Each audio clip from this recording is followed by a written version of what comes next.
الله لا إله إلا هو الحي القيوم لا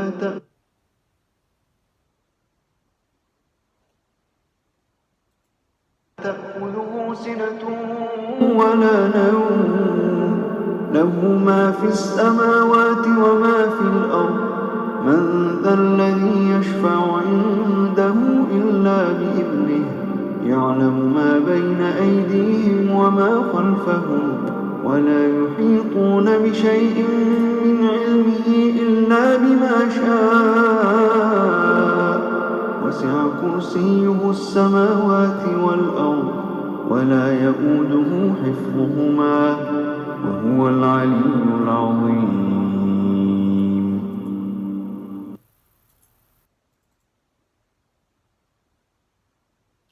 Assalamu alaikum, brothers and sisters. Welcome back to my channel.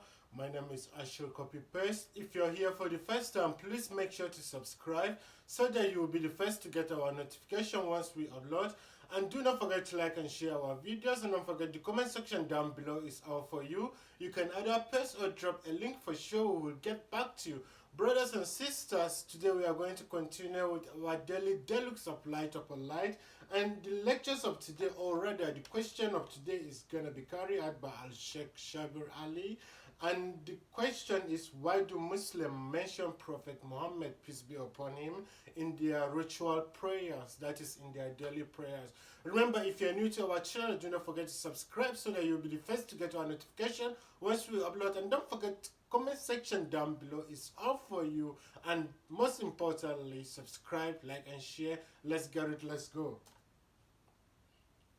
You're watching Let the Quran Speak. Now we answer questions we've received from you, our viewers. If you have a question, visit our website, QuranSpeaks.com. Dr. Shabir, this is an interesting question. It's about the Quranic verse, chapter 39, verse 2 to 3. It says, in that verse, it says that only Allah should be mentioned in ritual prayer. Why then do Muslims mention blessings to Muhammad and Ibrahim? Isn't ritual prayer supposed to only be for worshiping Allah?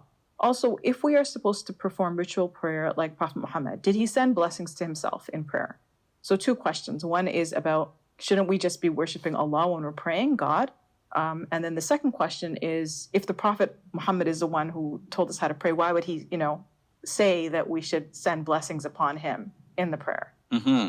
Yeah, so looking at the questions in turn, as for the first part of that question, which is about monotheism, how does that practice reflect our practice and belief in monotheism? And the second one, how did the Prophet, peace be upon him, himself pray? Yeah. Okay, so... Because some people think that maybe it developed after the Prophet Muhammad. Yeah. So the question is, where did we get this from? All right, so as for the first part, the questioner is referring to Surah 39, the first few verses. But these verses, their point is not that you cannot mention anyone else within the prayer. The point is that you cannot pray to anyone else other than God. And definitely in the prayer, we are not praying to the Prophet Muhammad, peace be upon him, or to anyone else. We only pray to God. Otherwise, one can even make further objections, because in that last sitting, we say, Assalamu alayna, we are mentioning ourselves. So one can say that's objectionable. How do you mention yourself? But so the point is not about mentioning. It's about who you're praying to. And we even mentioned the righteous servants altogether. وَعَلَىٰ عِبَادِ اللَّهِ الصَّالِحِينَ, on the righteous, we are asking for blessings on the righteous servants of God. And, so that's not a problem. Now, in our prayers within that same last setting, we could be praying for our children. Some people recite a prayer which is from the Quran, and it's very popular among Muslims. Rabbi ja'alni muqima salati wa min dhurriyati. Oh, my Lord, make me one who performs the prayer, and from among my progeny, let there be those who perform the prayer as well. So we're mentioning our progeny. But this is all in terms of praying to God for other people. We can mention our parents. We're praying for our parents. Rabbi irhamhuma kama rabbayani saghira. My Lord, have mercy on them as they had mercy on me when I was young. So that's not a problem. It doesn't affect monotheism, so long as we're not praying to anyone else other than to God. So what he's basically trying to say is, we can pray for ourselves, but we can't pray to others. We can only pray to God alone. Almighty. Now, as for the practice, how did they come to be like this? Did the Prophet Muhammad, peace be upon him, himself recite the prayer like this? There's an interesting There's nothing book, in the Quran that says this, right? and that the Prophet, peace be upon him, prayed like this, or that Like, within there's nothing in the Quran that instructs worshippers to pray in this way at the end of their prayer to include this blessing upon the Prophet Muhammad. only indirectly, but in a more general way. The Quran says, "Inna Allaha wa malaikatu yusalluna ala nabi." God and His angels bestow blessings on the Prophet Muhammad, peace be upon him. Ya ayyuhalladhina amanu, O you who believe, sallu alayhi wa sallimu taslima. O you who believe, send blessings upon the Prophet, peace be upon him, and salute him with the most excellent salutation.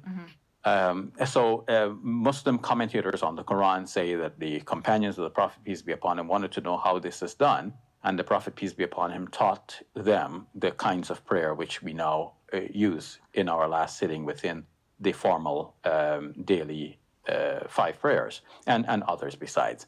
So I was going to mention an interesting book by Sheikh Nasiruddin al-Albani. He's an Albanian scholar, so he's called al-Albani. Nasiruddin. He wrote a book entitled, among many other books that he wrote, Sifatu Salatin Nabi, the characteristics of, or a description of the prayer of the Prophet Muhammad, peace be upon him.